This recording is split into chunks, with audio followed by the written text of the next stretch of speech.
전기차는 기후변화를 막는 친환경차가 아닙니다. 자동차 온실가스 문제 해법으로 떠오른 게 전기차나 수소차 같은 무공해, 무탄소 차량이죠. 하지만 의문도 여전합니다. 운행 시 배출가스는 없다지만 배터리를 만들 때 나오는 엄청난 탄소, 게다가 석탄 발전을 통해 만든 전기라면 친환경이 맞느냐는 거죠. 그래서 차량 운행 시 배출되는 탄소는 일부에 불과하니 부품 제조 과정부터 폐차될 때까지 배출되는 탄소 총량을 따져야 한다는 게 이른바 생애주기 전과정 평가입니다. 유럽은 당장 내년부터 단계적으로 추진을 하고요. 유럽에 차를 팔아야 하는 우리도 올해 법 개정에 나섭니다. 이를 앞두고 유럽의 한 평가기관에서 현재 시판 모델 60여 종에 대해서 전과정 평가를 실시했는데 그 결과 어땠을까요? 유럽의 엔캡이 분석한 결과 넥소가 전과정에서 배출하는 탄소 총량은 56톤이었습니다. 전기차 중에서 비슷한 중량을 가진 모델 평균보다 50% 이상 배출량이 많았고 내연기관을 함께 쓰는 하이브리드 평균보다도 5톤 넘게 많았습니다. 저탄소 경영은 이제 의무입니다. 아니면 탄소세를 내야 하니까요. 다른 나라 업체와 비교했을 때 우리 철강 업계의 탄소 배출도가 나쁜 편은 아닙니다. 러시아, 터키, 일본 이런 나라들이거든요. 이 중에서 철 1톤을 만들 때 온실가스를 얼마나 배출하느냐 이 기준으로 볼 때는 경쟁력이 있는 편이에요. 문제는 앞으로입니다. 철을 만들 때는 철광석에서 산소를 떼어내는 코크스란 물질이 필요합니다. 이 코크스를 용광로에 녹이는 과정에서 엄청난 탄소가 배출됩니다. 태양광과 풍력이 풍부한 유럽은 재생에너지로 만든 대량의 그린 수소를 이용할 방침이지만 우리는 재생에너지의 단가도 높고 양도 부족합니다.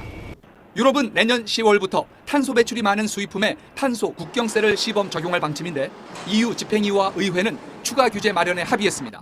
구구라 불리는 애색제무위에 탄소세에 대한 생각을 가져왔습니다. L'Union européenne dévoilera demain un plan ambitieux pour lancer le continent européen vers la neutralité climatique en 2050 en réduisant les émissions de CO2 de 55% d'ici 2030 par rapport au niveau de 1990. Exactement. Question, pensez-vous, comme la Commission, que ce plan puisse être adopté en 2023?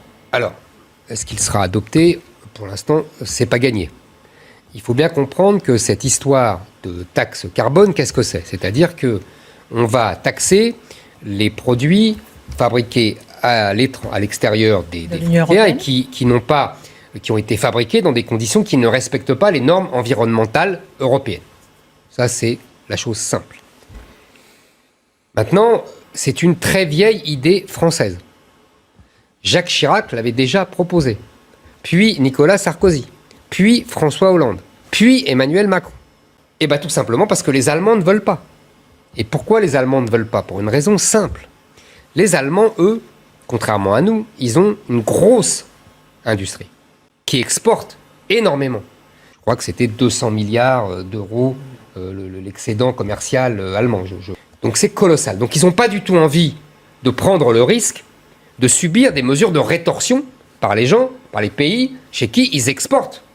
Il faut bien comprendre que cette taxation carbone, pour l'instant, n'existe qu'à l'intérieur des frontières. C'est toute la subtilité de la Commission européenne qui, depuis le protocole de Kyoto en 2005, a imposé pour les entreprises européennes un marché des droits carbone. Vous savez, quand on... Droit à polluer. Exactement. Quand on pollue trop, eh ben, on a des droits. Et puis, si on dépasse, eh ben, on doit payer. Si on ne dépasse pas, eh ben, on peut vendre ses droits. Et là aussi, il y a une différence, évidemment, entre l'industrie allemande et l'industrie française. Comme l'industrie allemande est très, très puissante, elle pollue beaucoup. Comme l'industrie française n'est pas très puissante, elle pollue moins. Et donc, ça fait des différences. Et donc, les Allemands, eux, payent beaucoup, ils rachètent beaucoup de droits à polluer. Donc, ça pèse sur leur compétitivité.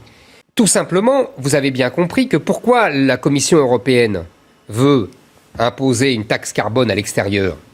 Elle va vous dire, c'est pour obliger les pays d'autres continents à améliorer leurs Normes environnementales. Oui, à respecter davantage de normes plus sévères pour le climat, pour l'environnement, etc. Oui, mais c'est aussi et surtout pour rétablir une bêtise énorme, parce que ce que je viens de vous décrire, ça a coûté à qui? Ça a pesé sur qui? Sur les entreprises européennes. Donc c'est la Commission de Bruxelles qui a mis un boulet de plus à ses propres entreprises, à ces entreprises européennes, à nos entreprises françaises, allemandes, etc. Bravo la Commission. C'est donc ils essayent de corriger leurs propres bêtises. Et évidemment, puisque pour l'instant, ce sont les entreprises européennes qui payent une taxe carbone que ne payent pas les entreprises étrangères qui viennent sur le marché européen vendre leurs produits. Et donc, ça leur permet d'être beaucoup plus compétitives.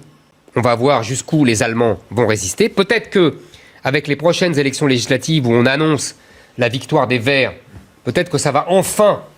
Ils sont en moins bonne position, les Verts. CDU remonte fort. Bon, de toute façon, les sondages se trompent régulièrement. Donc voilà. Mais en tout cas, voilà. Voir. Donc ça va dépendre de l'Allemagne. Si vous voulez, cette taxe pourra compenser ce que payent déjà les entreprises européennes. Ça fonctionnera comme un système de vase communicant. C'est-à-dire que la taxe carbone payée par les entreprises non européennes pourront financer des aides aux entreprises européennes pour améliorer leur compétitivité.